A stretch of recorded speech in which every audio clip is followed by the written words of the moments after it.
মারলে কেন গো? বাচ্চাটাকে মারলে কেন? মাস্টার মশাই মারলেন কেন বাড়ির থেকে বাচ্চাটাকে?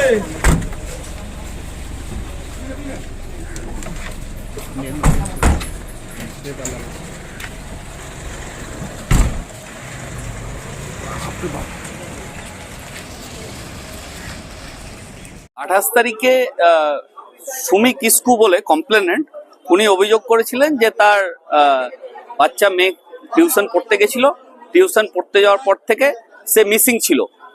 28 তারিখে তিনি রামপুর থানায় জানান এবং রামপুর থানা খুব দ্রুততার সঙ্গে সেই অভিযোগপত্রটাকে এফআইআর ট্রিট করেন।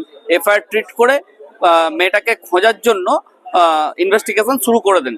পরবর্তীকালে কিছু টেকনিক্যাল জায়গা থেকে এবং আরো কিছু মেটেরিয়ালস ইনভেস্টিগেশনের হাতে আসে, যেখান থেকে দেখা যায় যে এই ঘটনার সঙ্গে, এই মেয়েটিকে খুঁজে না পাওয়ার ঘটনার সঙ্গে এই মনোজ পাল, যিনি তুঙ্গুনি হাই স্কুলের মাস্টারমশাই, তার একটা যোগ পাওয়া যাচ্ছে।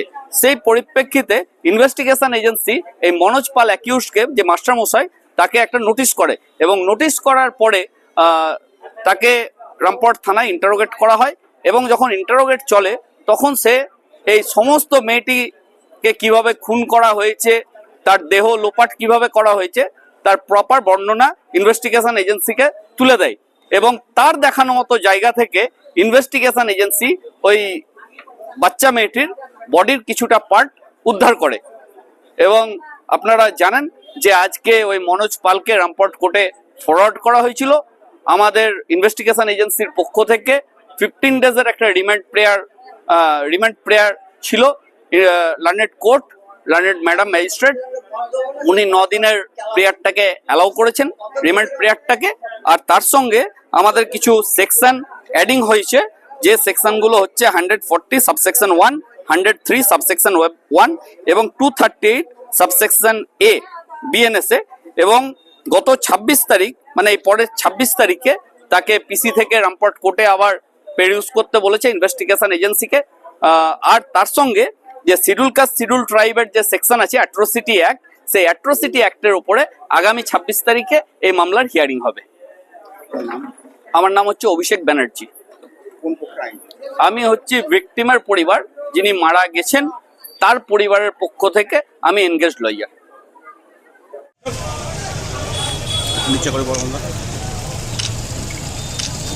মারলেন কেন মাস্টারকে? মাস্টার মারলেন কেন আপনি? মারলেন কেন বাচ্চাটাকে? মারলেন কেন? এদের অত্যাচার খুব, ব্যাগ ম্যাগ ধরে টান। আজকে একজন হাই স্কুলের শিক্ষককে একটা অভিযোগও পাঠানো হয়েছে। কি অভিযোগ, কি কেস হিস্ট্রি আছে এটার?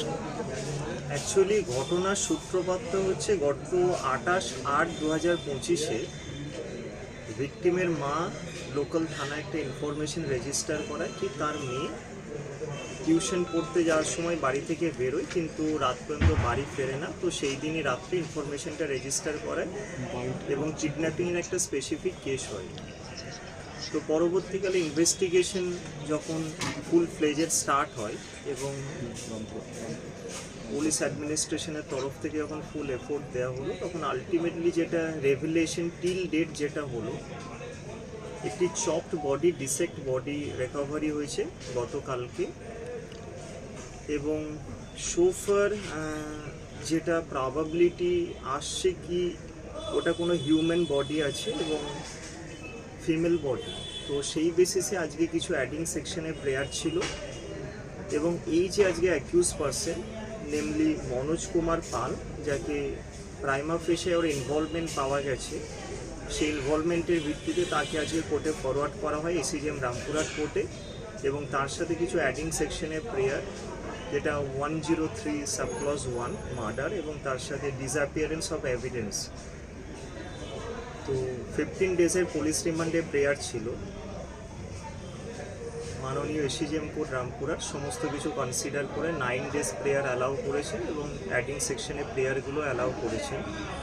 তো বেসিক্যালি অনেক দিন ধরেই এনার উপর একটা রেকি চলছিল এবং সাবসিকুয়েন্টলি কিছু টেকনিক্যাল অ্যানালিসিস এবং সার্কামস্ট্যান্সিয়াল এভিডেন্স, আই উইটনেস, এগুলোর ভিত্তিতে এনার ইনভলভমেন্টটা অনেকটাই ভেরিফাই হয়ে ওনাকে ফরওয়ার্ড করা হয়েছে। তো এই হচ্ছে আজকের প্রোগ্রেস, এবং ফার্দার ইনভেস্টিগেশন আফটার পিসি পিরিয়ড পরবর্তী ইনভেস্টিগেশনের যে প্রোগ্রেস সেগুলো আমাদের উঠে আসবে। আচ্ছা, পরিবারের অভিযোগ যেটা ধর্ষণ করে নাকি খুন করা হয়েছে। এখনও টিল নাও সেরকম কিছু আমাদের রেকর্ডসে সেরকম কিছু নেই, বা অভিযোগেও সেরকম কিছু ওনারা স্পেসিফিক্যালি বলেননি। সেই জিনিসটা একটা মিয়ার কমপ্লেন অফ মিসিং, এইভাবে ইনিশিয়েশনটা হয়। না, মৃতদেহ উদ্ধার হওয়ার পর যেটা এখন বডি তো ইয়েট টু বি ডিটারমিন, এখন ওই জায়গাগুলো তো অন রেকর্ডস কিছু এরকম নেই। পরিবার থেকে বলা হচ্ছে সপ্তম শ্রেণীর ছাত্রী ছিল, 13 বছর বয়স, পক্সো ধারা কি রুজু হয়েছে? এখন তো ভিকটিমের যে পোর্শনটুকু পাওয়া গেছে দ্যাট ইজ নট কমপ্লিট। তো সেই জায়গাগুলো কমপ্লিট ফর্মে আসার পর এজ রিলেটেড ডকুমেন্টস সমস্ত কিছু ভেরিফাই করে এটা ইনভেস্টিগেশনের তরফ থেকে নিশ্চয়ই কিছু চিন্তাভাবনা থাকবে। 28 তারিখে নিখোঁজ ছিল, কবে মানে তাকে মার্ডার করা হয়েছে বলে প্রাথমিকভাবে জানা যাচ্ছে? প্রাথমিকভাবে specifically it's not at all determine, কিন্তু সমস্ত কিছু ফরেন্সিক পার্ট বা এই জিনিসগুলো সবটাই ডিপেন্ড করছে এটার উপর। জানা যেতে পারে তার এজ, মানে এজ অফ দ্য রেসিডুয়াল কতটা হচ্ছে।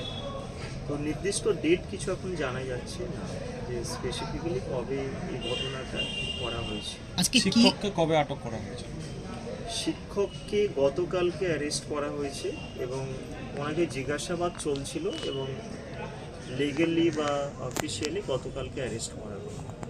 কি অবস্থায় পাওয়া গিয়েছিল ডেড বডিটি? ডেড বডিটা একটা জাস্ট সিমেন্টের ব্যাগে মোড়া অবস্থায় পাওয়া যায়। তো কোন একটা আইসোলেটেড ডেন্স এরিয়ার মধ্যে সেটা রাখা হয়েছে। পূর্ণাঙ্গ বডি কি পাওয়া গেছে? বডি এখন দেখা যাচ্ছে কি, ওটা আমাদের কাছে এখন ডিটেলস বলাটা একটু টাফ। খুনের মোটিভ কি ছিল মনে হচ্ছে? মোটিভ এখনো ইয়েট টু বি ডিটারমিন, এখনো সঠিকভাবে কিছু উঠে আসছে না। ঠিক আছে। কোন কোন ধারাগুলো অ্যাড করা হয়েছে?